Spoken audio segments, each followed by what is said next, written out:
이 누가복음의 특징들이 참 많이 있는데 그 중에 하나가 뭔가 하면 예수님이 사람으로 오셨다.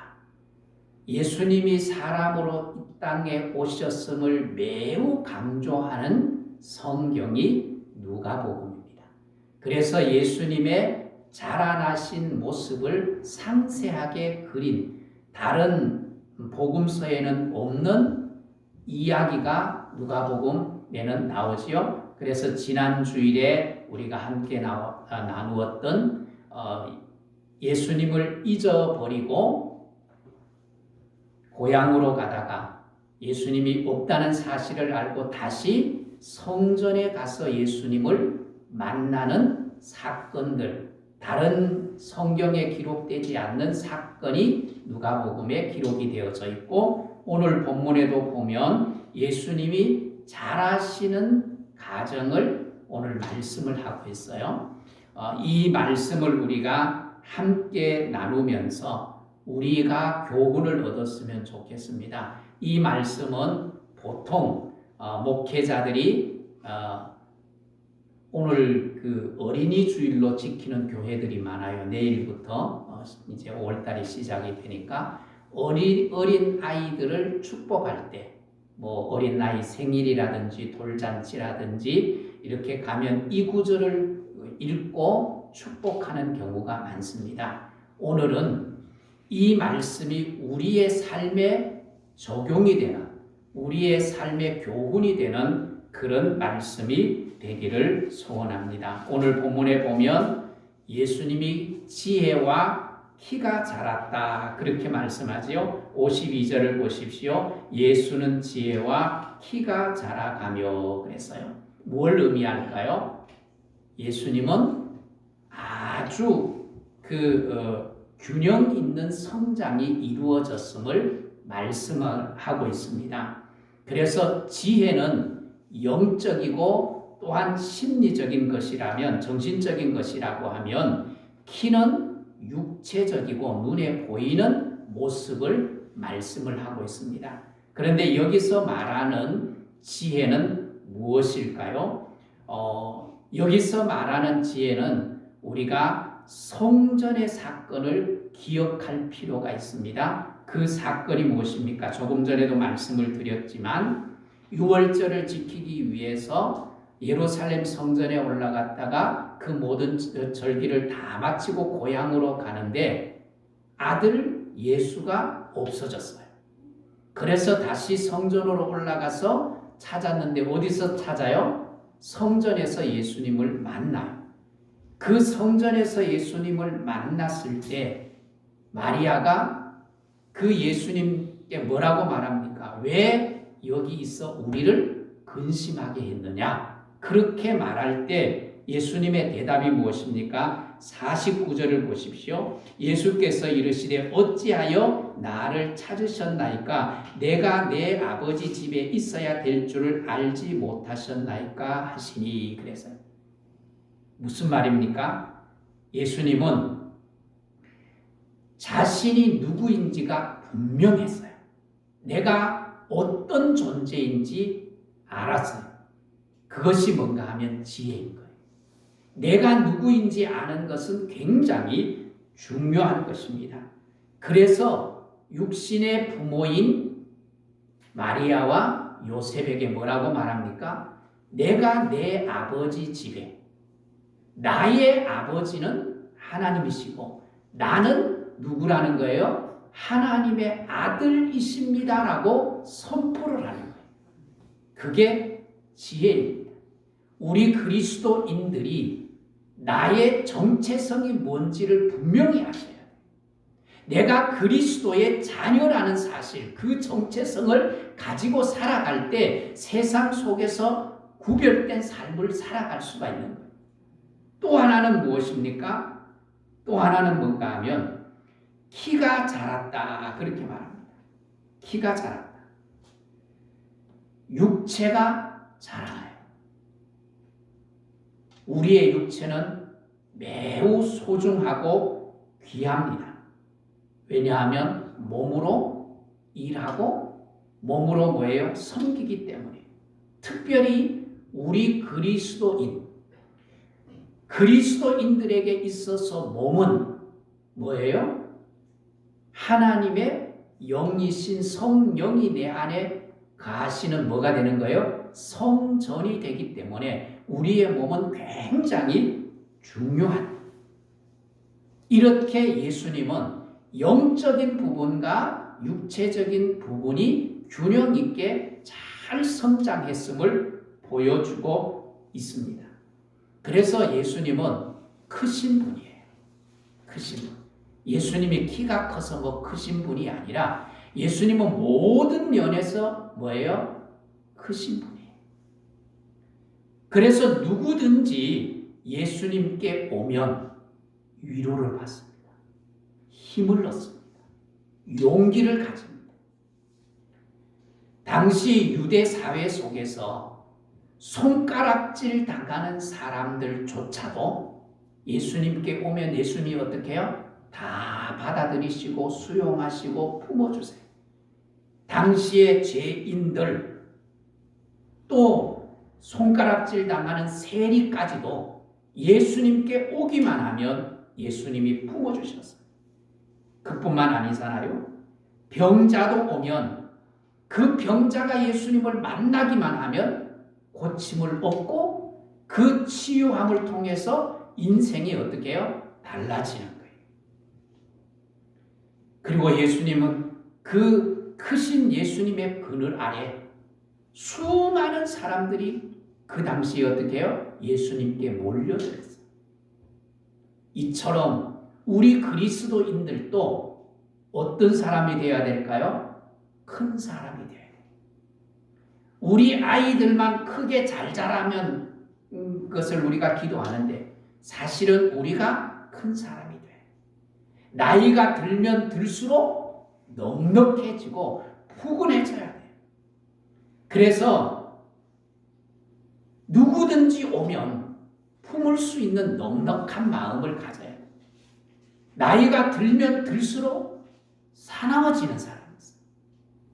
나이가 들면 들수록 욕심이 많고 또 양보도 없고 이기적이고 고집불통이고 그러면서 뭐예요? 수용성이 전혀 없는 사람들도 있어요.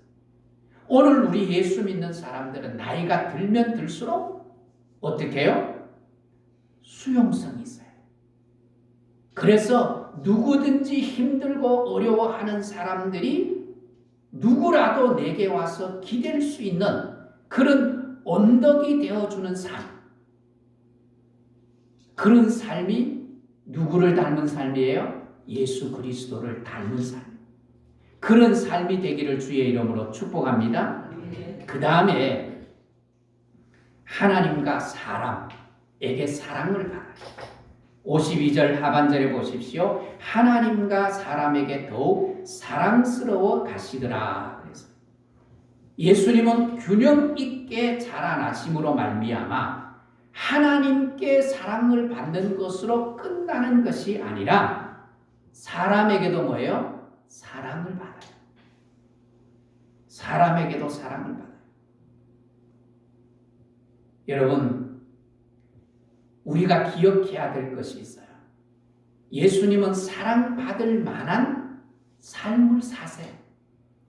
지난 주일에도 잠시 말씀을 드렸지만 51절을 다시 한번 보십시오. 51절에 보면 예수께서 함께 내려가사 나사렛에 이르러 순종하여 뭐했어요? 받드시더라 그랬어요. 나사렛에 내려간, 고향으로 내려간 예수님이 누구에게 순종하고 받들었어요? 육신의 아버지인 마리아와 요셉에게 순종하고 받드신 거예요. 내가 하나님의 아들이라는 정체성이 분명할 뿐만 아니라 육신으로 주신 부모도 어른으로 존중하고 뭐 하는 거예요? 순종하고 받드시는 거예요.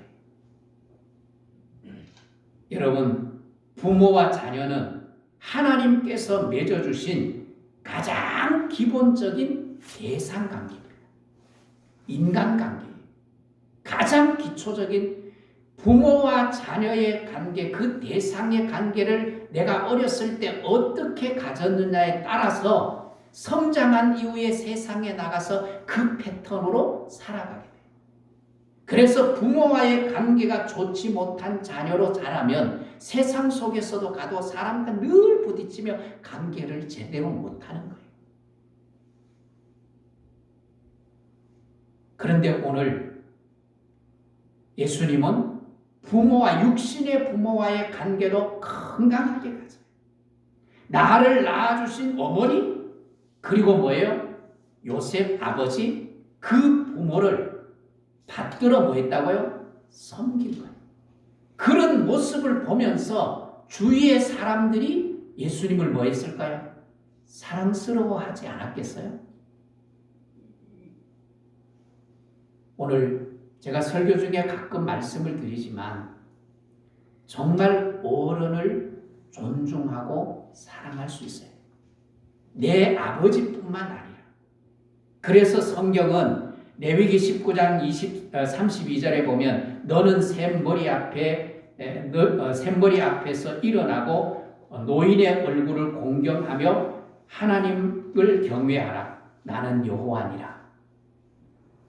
머리가 흰 사람 앞에, 어른 앞에 뭐예요? 예를 갖추어 일어나라. 그리고 그 얼굴을 존중하라, 공경하라고 말합니다. 오늘 어른을 받들어 이 섬기는 태도 중에 가장 중요한 태도가 뭘까요? 가장 중요한 태도는 순종입니다.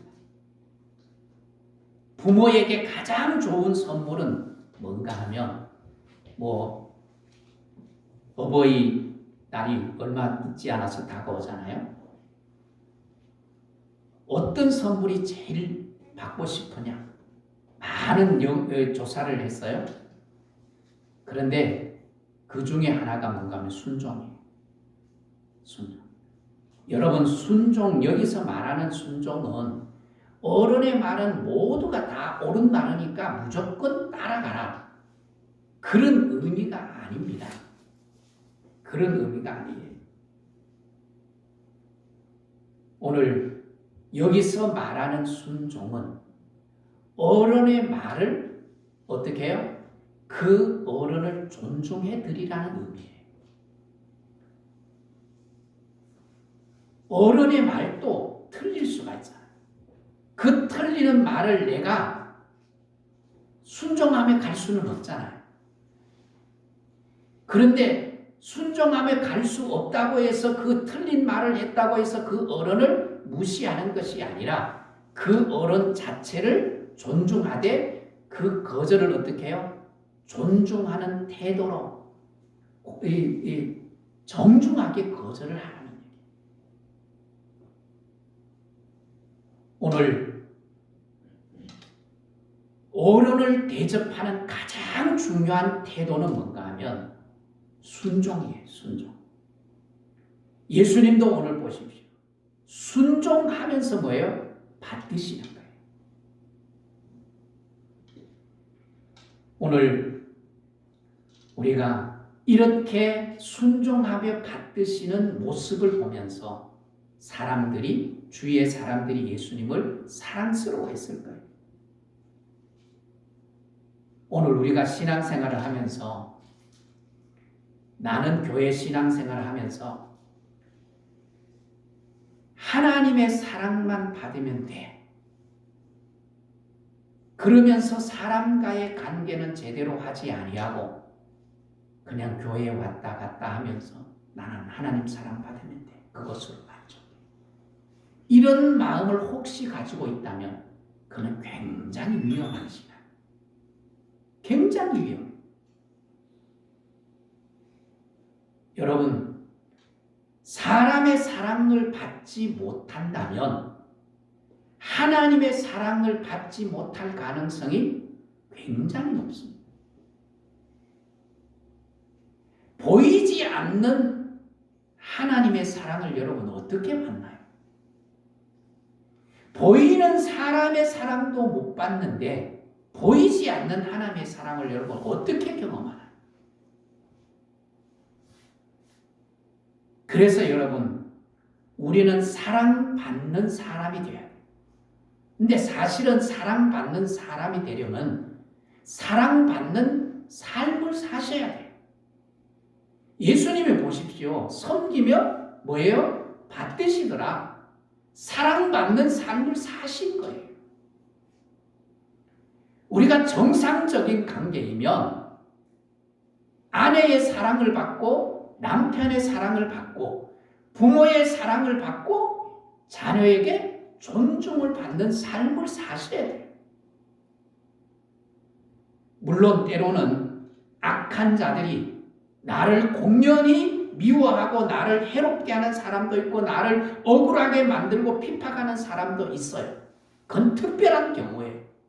그러나 일반적인 경우에는 우리의 삶을 통하여서 사랑받고 인정받을 수 있는 삶을 사셔야 합니다. 바울은 권면합니다. 로마서 14장 18절에 이로써 그리스도를 섬기는 자는 하나님을 기쁘시게 하며 사람에게도 칭찬을 받느니라. 그래서 그리스도인은 하나님을 기쁘시게 해야 됩니다. 그러나 그것이 다가 아니에요. 사람으로부터 뭘 받아야 돼요? 칭찬을 받으셔야 돼요. 칭찬.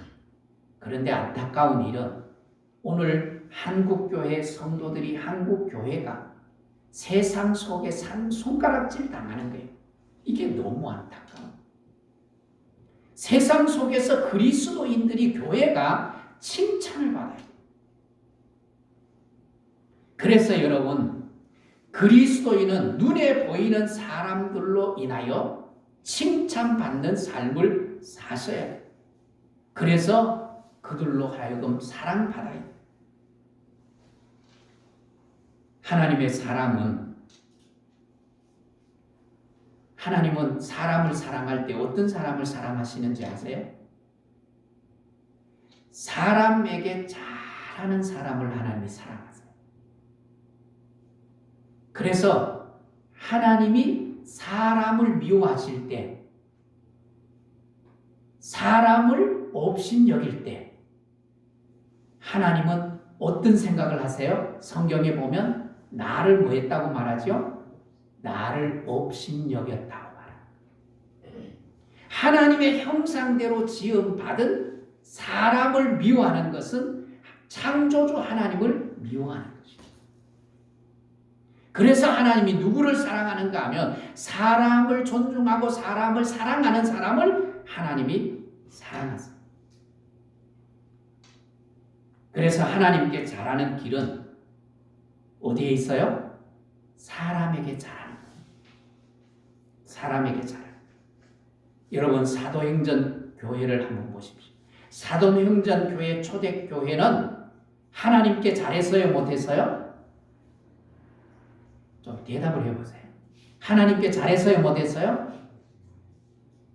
사도행전을 한번 읽어보십시오. 하나님께 잘했다는 얘기 한 곳도 없어요. 초대교회 보면. 그런데 누구에게 잘해요?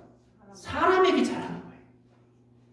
재산을 먹을 것을 나누어 주는 거, 재산을 내어놓고 그것을 통해서 가난한 자들 구제하고.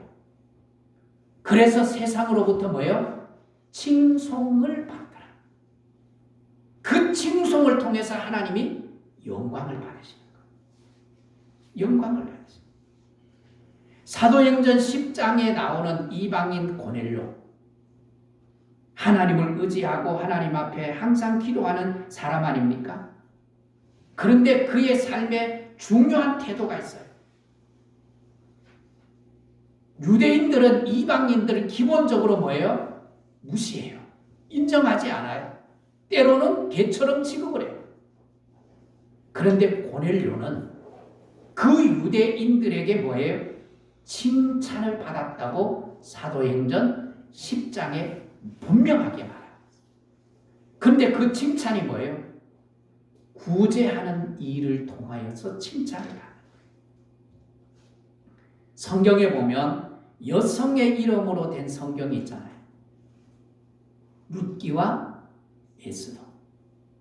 룻기는 자신도 가부가 되었지만 가부된 홀 시어머니를 정성껏 잘 섬겼어요.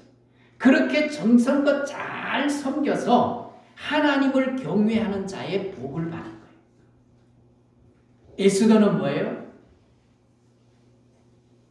사촌 어른인 모르드게, 그 모르드게의 말을 하나님의 말씀처럼 받아서 순종함으로 말미암아, 순종함으로 말미암아 뭐가 돼요? 왕비가 되잖아요. 그리고 뭐예요? 민족을 살리잖아요.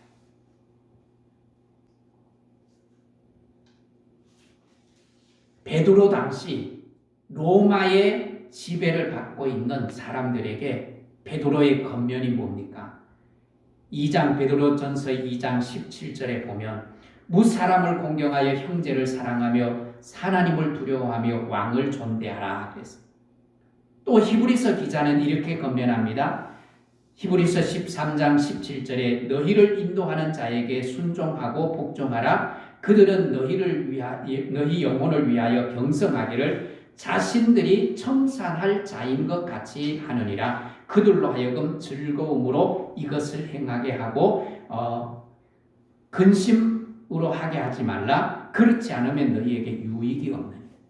이 두 말씀을 우리가 종합하면 뭐예요? 관계를 잘 가지라.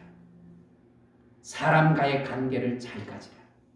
일반 사람이든지 교회를 섬기는 리더자와의 관계든지 관계를 좋은 관계를 맺으라는 거예요.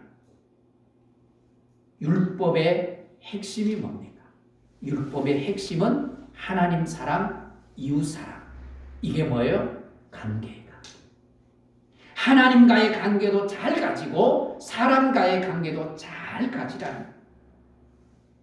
눈에 보이지 않는 하나님의 사랑을 우리는 어떻게 세상 속에 나타낼 수 있습니까?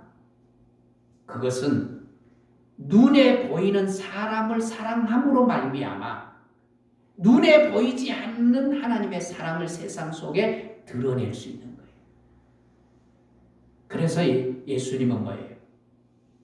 하나님의 사랑을 섬기며 순종하며 받드심으로 그 사랑을 드러내시는 거예요. 예수님이 산상수훈에서도 말씀하잖아요. 제사를 드리러 예배를 드리러 갔다가 형제와 끓이낀 일이 생각나면 예물을 제단에 두고 뭐하고요? 형제와 화해하고 와서 예배를 드려요. 관계를 풀라는 거예요. 혹시 여러분 마음속에 미운 사람 있나요? 관계를 푸십시오. 그 관계를 푸시지 않고 하나님 이것도 주시고 저것도 주시고 이런 복도 저런 복도 주십시오. 사실은 그게 쉽지 않을걸요. 땅에서 내가 메고 있으면 하늘에서도 뭐 한다고요? 메신다. 땅에서 내가 풀고 하회하면 하늘에서도 뭐예요? 풀어서 내리시는 거예요. 원리가 있는 거예요. 오늘 사람을 존중하고 사람을 사랑함으로 사랑받는 성도들이 될 수 있기를 소원합니다. 우리의 삶을 좀 더 넓혀봅시다. 하나님과 사람에게만 아니라 오늘 우리가 살아가면서 하나님이냐 사람이냐 선택에 직면할 때가 있어요. 특별히 우리 그리스도인은 이런 선택에 직면했을 때 우리의 태도는 어떠해야 할 것인가? 오늘 본문에는 나와 있지 않지만 예수님의 삶 속에 보면 이런 선택이 분명히 있었어요. 그래서 그런 선택의 기로에 섰을 때에 나는 죽을지언정 하나님의 원하시는 뜻을 따르겠다고 분명하고 선명하게 선택을 하십니다. 그래서 우리는 때로는 하나님도 만족시키고 사람도 만족시킬 수 없는 선택을 해야 될 상황에 놓일 수 있습니다. 그럴 때 나는 어떤 선택을 하느냐가 중요한 거예요. 예수님은 결코 모호한 태도를 취하지 않았어요. 회피하거나 침묵하지 않으셨어요. 그래서 뭐예요? 분명한 태도를 취함으로 말미암아 그 당시에 바리새인들, 서기관들, 종교 지도자들, 장로들에게 미움을 받아 결국은 뭐예요? 십자가를 지신 거예요. 눈치 보지 않았어요. 비 맞추지 않았어요. 그러면서 유대인들, 바리새인들, 서기관들을 향해서 뭐예요? 이 말을 하면 나를 미워하고 내가 손해볼 걸 알아. 그런데 뭐라고 말합니까? 외식하는 자들아. 그리고 책망하지 않습니까? 세례 요한도 바로 그런 삶을 사셨어요.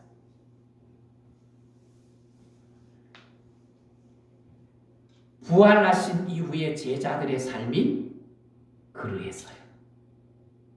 부활하기 이전에 예수님의 제자로서 부활하기 이전의 제자들은 선택의 기로에 섰을 때 자기 유익을 따졌어. 내가 어떤 자리에 설 수 있을까? 내가 좋은 자리, 높은 자리를 탐했어요. 그런데 부활하신 예수님을 경험하고 성령을 경험한 이후에는 그 선택이 주어졌을 때 뭐예요? 하나님을 선택하고 복음을 선택하고 진리를 선택하고. 오늘 우리가 하나님을 선택하는 그런 은혜가 있기를 주의 이름으로 축복합니다. 아멘. 여러분 그 당시 제자들에게 장로들과 선지자들과 서기관들과 바리새인들 종교 지도자들이 예수님의 제자들을 뭡니까? 핍박하잖아요. 예수님의 이름으로 말하지 말아라. 예수님의 이름으로 전하지 말아라. 그러나 제자들은 선택하는 거예요. 복음을 전하다가 예수의 이름, 능력의 이름을 말하다가 죽을지언정 말하라. 이게 분명한 선택이었어요. 사도 요한도 마찬가지입니다. 사도 요한도 사도행전 4장 19절에 보면 너희 말을 듣는 것이 하나님의 말씀을 듣는 것보다가 옳은가 판단하라. 나는 너희 말을 들을 수 없어. 하나님의 말을 듣겠어. 그러니까 너희가 판단해서 나를 죽이든지 살리든지 너 마음대로 하고 나는 하나님의 말씀에 뭐 하겠다는 거예요? 순종하겠다.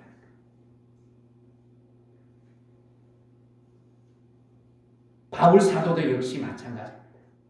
갈라디아서 1장 10절에 보면 이제 내가 사람에게 좋게 하랴 하나님을 좋게 하랴 내가 사람들의 기쁨을 구한다면 그리스도의 종이 아니니라. 우리는 선택의 기로에 서야 될 때가 있어요.